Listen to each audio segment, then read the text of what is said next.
She's passionate about telling stories of amazing women who are rocking the world and empowering women to live, love, and thrive.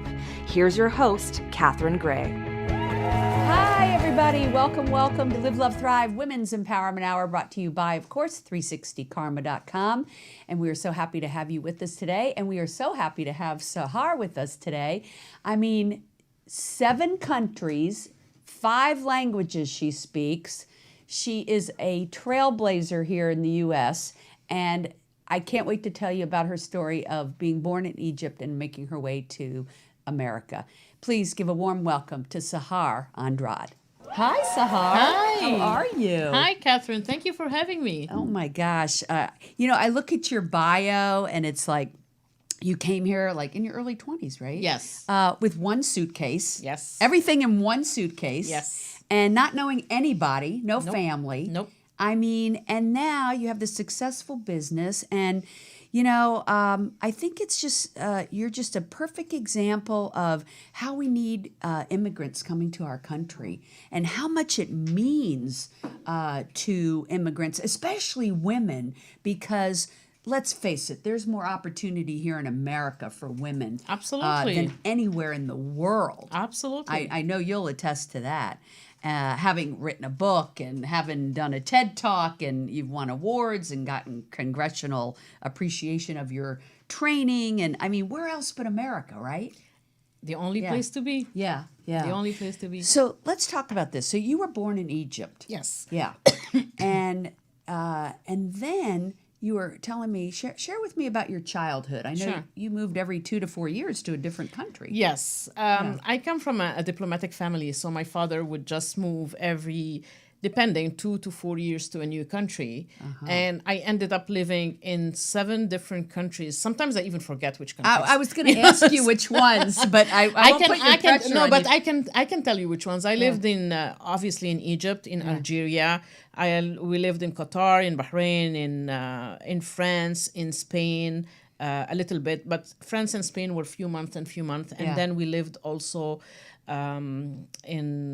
in the United States. So that makes the 7 countries. Right. And every single time it was like, sometimes it's a totally different language, totally different cultures, totally different people. And that's how you learned 5 languages? Yes. Oh my gosh, wow. Actually, I was just lucky since I was 3 years old, my parents put me in a French school. Mm-hmm. So I was learning French and Arabic, and then a few years later, we started learning English. Mm-hmm. And they say that children before 7 years old, they have something called theta waves, so they can absorb everything like a sponge. Right. So because I learned 3 languages, after that, languages become very easy for me to learn. Oh, interesting. So after that, I learned Spanish. And after that, I worked for Iberia for a little bit, the Spanish airline. So I learned Spanish, and then I learned Hebrew in Los Angeles. Hebrew's a hard one, isn't it? It's very close to Arabic. So it wasn't, it's so similar. It even almost sounds the same. Yeah. So it was very easy. I worked for an Israeli company, and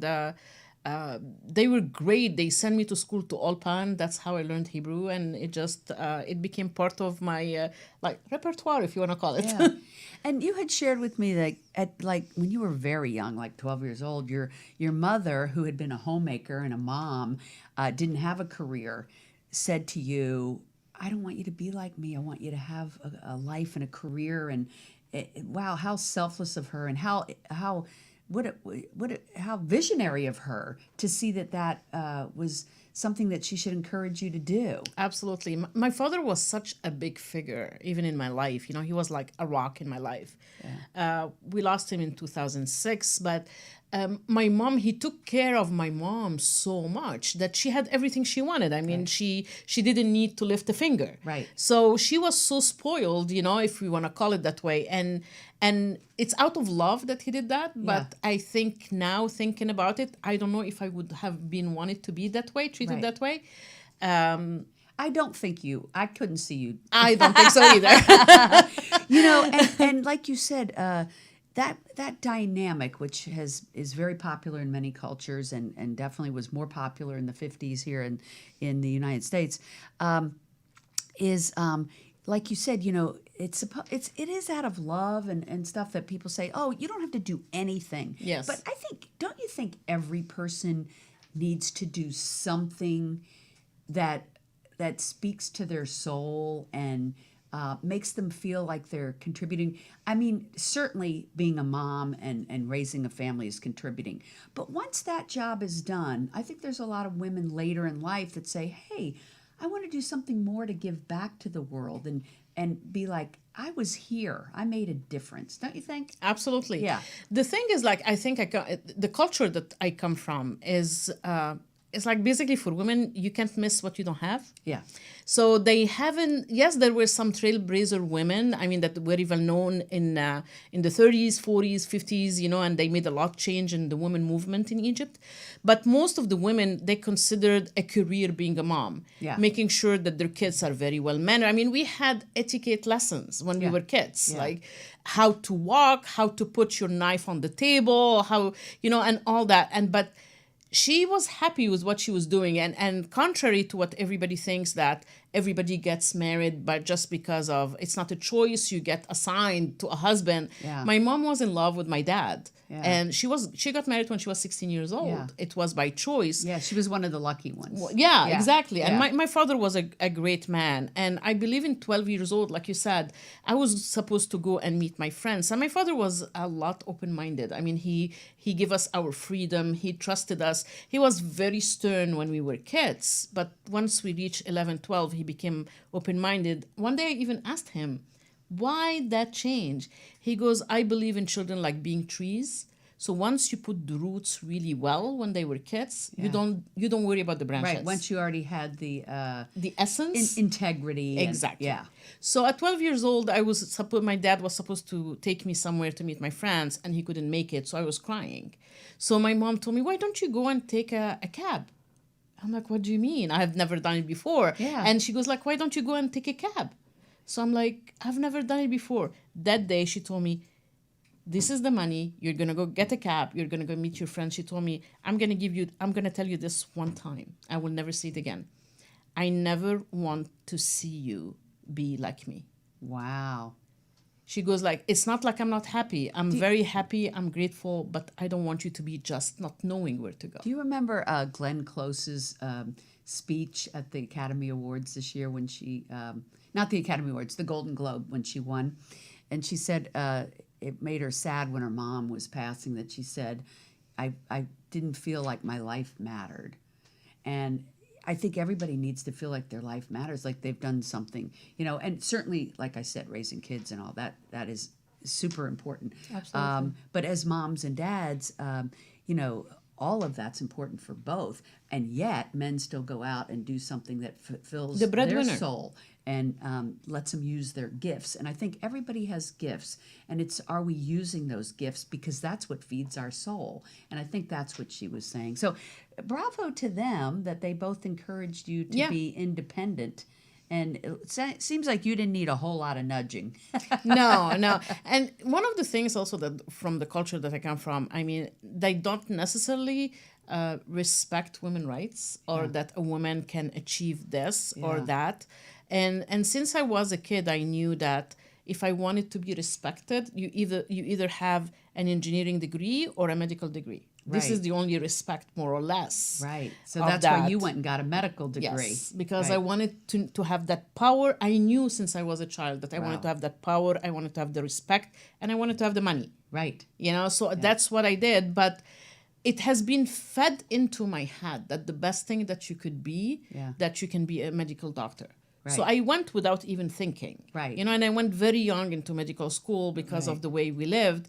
But believe it or not, by the third year of medical school, I was miserable. Right. You were like, this isn't for me. This is not for me. Right. But I just and I couldn't think, is like, I'm trying to please my parents. Right. Because that's what they wanted for me. It's good you got in tune with that. Exactly. So how could I do something to please the people that you most love, but be so miserable? Right. So you probably ventured off to America with your little suitcase going to find yourself. Absolutely. Yeah. And it took me a long time. It took a long time, right.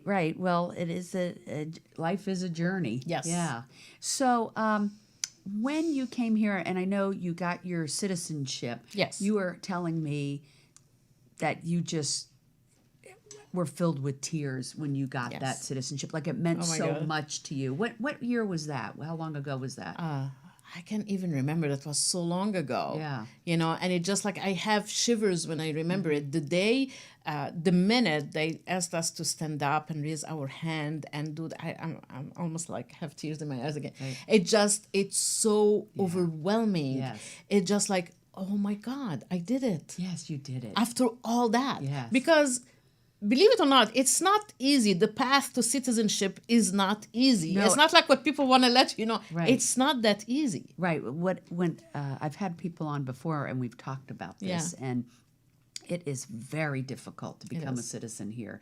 You have a lot of hoops you got to jump through. It takes many years. It's worth it. Yes. But it bothers me, the conversation around immigrants today, because I have them on my show every other week, and they are the hardest working, the most appreciative, the best people, and people that are born into our country often take it for granted. Yes. And I just think we need to embrace and appreciate immigrants more. So I'm always so happy to talk about that journey to coming here and what it took, and now what you're giving back as a citizen of the U.S. Absolutely. So let's talk about that, because your training programs have been acknowledged by, have gotten congressional acknowledgement. Yes.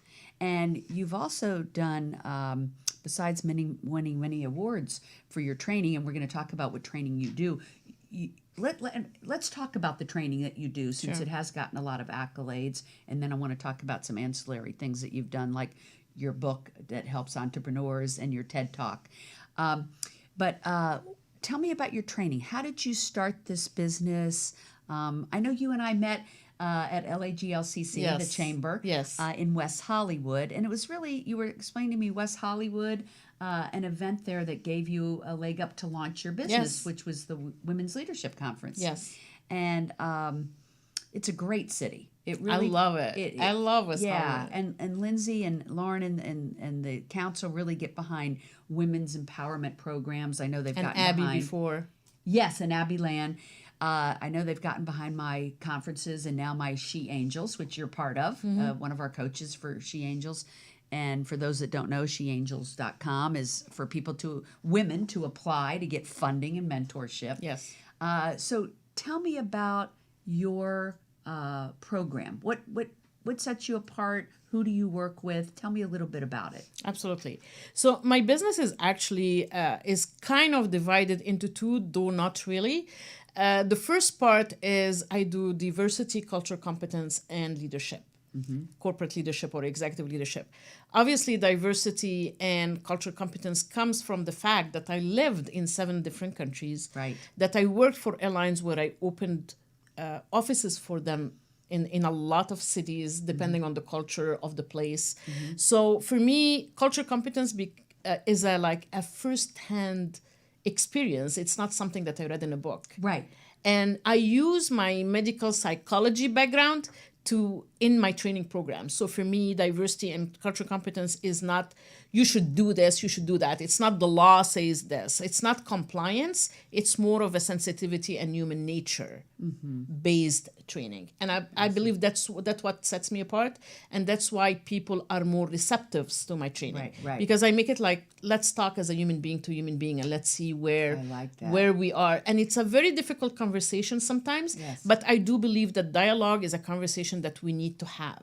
So it's based on authenticity. Authenticity. And if not, it doesn't work. And you train a lot of people in the government space, right? Yes. That's kind of your niche. Yeah, 80% of my clients are government. Wow. Yes. So what type of entity do you work with specifically? Like counties, cities, nonprofits. Okay, so you go into the city, the county, the nonprofit, and you teach diversity? Yes, I train them on diversity. Sometimes I do coaching, sometimes I do training.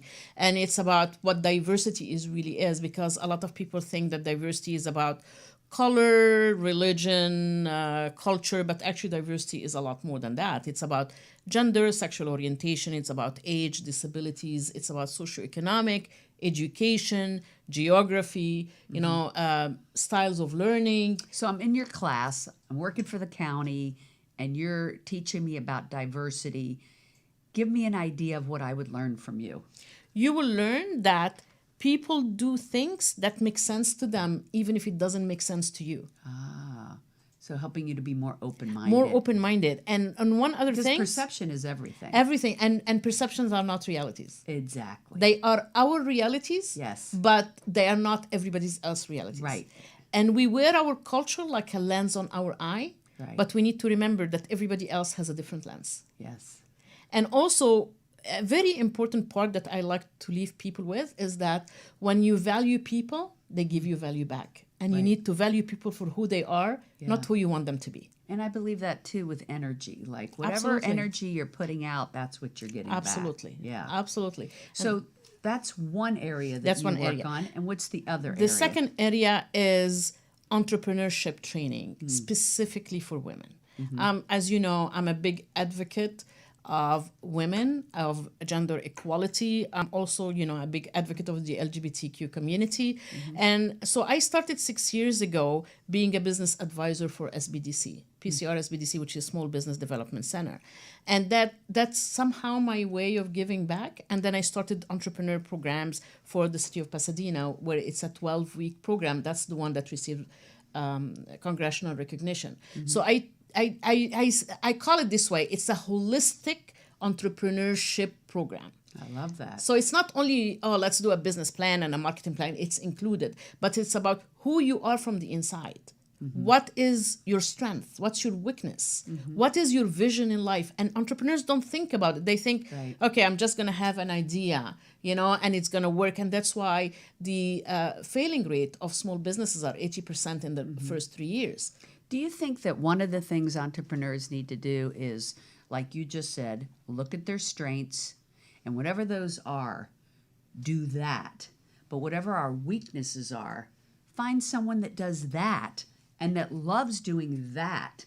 And I think that's one of entrepreneurs' biggest problems is they try to do everything, but you can't do everything well, and you can't do everything.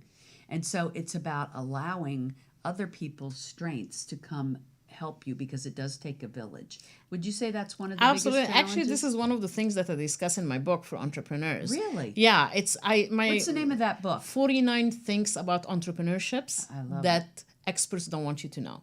Okay. And they can find that on Amazon. Yes. Okay. So one of the things is like, we cannot do everything. And once we start doing that, we fail. Yes. Because even if we try to learn to do something, and that's all came from personal experience too. You take a learning curve that takes away from what you can do during that time, and you might do it well and you might not doing well. Right. So you need to pay money to make money. Right. That's why you outsource whatever you don't know. Right. Or even trade. And one of the biggest mistakes that entrepreneurs do is that they get stuck in their head and they think that their idea is the best idea, but it doesn't make any sense to other people. Right. So of course they will not sell. Yes. So they have to get into the mind and the soul of their audience. Right. What they know want, who their audience is, right? Absolutely, that's number one. Yeah. That's number one for success that you have to do. Right. So that's what makes me do the entrepreneur, and also I do a lot of gender equality trainings, especially for women.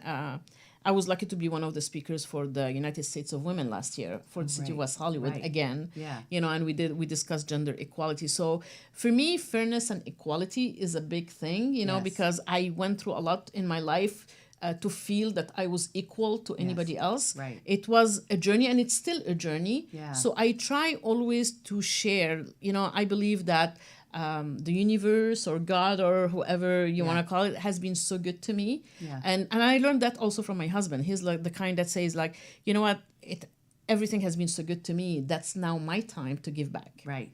And I always like to give back. I'm so grateful to the United States. I mean, and I know that being a citizen, I don't never take it for granted, because I believe it's a privilege to be here. And it's a dream come true. And you're bringing so much value to the table in helping entrepreneurs and cities and counties, nonprofits with these things. Do you find your work, I'm sure you do, very gratifying? Absolutely. Yeah. Absolutely. Yeah. It's I'm one of those lucky people. They tell you if you work your passion, you don't work a day. Yeah. Every single day I'm just executing my passion. And I'm so lucky I love that. to have that. Yeah. Do you have any entrepreneur stories of someone that you've helped build their business that you would want to share with us? Absolutely. I mentored one of the young people, and I knew that she had so much inside of her. Yeah. And she was like in a totally different industry than one she is now today. And she started changing, but it took a lot from her as well. She worked really, really hard. This is what I think one of the things that entrepreneurs miss, that you have to hustle. Oh, yeah. Every minute of the day. Yeah. If you want to succeed. Right. Okay. And hustle is not a bad word. It's Yes. actually like really go after what you need, and you Yes. have to work hard and you have to expand. And she worked really hard. Yeah. And she went from one vision to the other, and she grew and grew and grew. And now she's making 5 to 6 figures a month. Wow. Yeah. Oh my God. And I she's love young, that. and I love that. she's adorable, and she's doing great. She's doing what she loves. She's doing every single day Yeah. what she loves. We have to tap into that gift and do what we love. That's why we're here, right? Absolutely. Yeah. It's just crazy for people to be stuck in jobs they don't like and No. be doing things Why? they don't want to Why? do. Why? Why? Right. People, I think, believe sometimes that happiness comes from the outside. If I only have this promotion, Right. if I only get this degree, if Right. I only get this car or Right. this house, where actually happiness comes from inside. I'm a big believer in people need coaches. And I know it's a new Yes. thing of our age, but I think it's because we're evolving and we realize who wants to go it alone? Everybody needs a sounding board. And it's not always your mother or your sister or your best friend that gives the best advice. So why not get a third party that's a coach like yourself? And I know your website is saharconsulting.com Yes. for those that are interested. And get somebody that has done this and brings a lot to the table in showing you how to make this a dream life come true that you want to be living. Because so many people sit there and go, I just don't know how to manifest Yes. that. Yes. And life is just too short. Don't wait one more day. Go out and find the right coach for Absolutely. you and let them be your accountability partner. Let them bounce ideas off you. This is how things get manifested. Absolutely. Yeah. Absolutely. And so And- I think what you're doing is super fun and super awesome. And Absolutely. Helping others. I mean, it just like I always said that. I had coaches. I always have mentors, Yeah. sponsors, Yeah. and we need the three of them. Yes. And coaches is something that I love to do because it comes from my heart. Yes. So saharconsulting.com is my diversity and culture competence, and my coaching website is reinventyourselftogreatness.com. Oh, I love that. Yeah. Reinventyourselftogreatness.com. Yes. Awesome. And I think that's a big word nowadays, reinvent. And it's good because that's what a lot of people are doing. They're realizing they don't want to be stuck in something they don't want to be doing, and they want to reinvent their lives. And isn't that a beautiful thing? Yeah. What a great job you have. I love it. What a told great you I job love I it. have. I get to interview Exactly. amazing women every week. We love this. And how do we find your TED Talk, and what is it about? My TED Talk is about changing negative thinking to positive thinking. I love And if you, on YouTube, you just enter, it's on my YouTube channel, but you also, if you put Sahar Andrade, TED Talk, Changing Negative Thoughts, you will find it right there. Love it. And it's on my website as well. Awesome. You are awesome. Thank you, Catherine. Thank you for having me. Thank you for being a part of the show, part of Thank She you. Angels, and for just making a beautiful difference in the world. Thank you so much. Thank you. And go out and make your difference in the world this week and tune in to us next week. Thank you so much. Make it a great day. Hugs and happiness. Bye.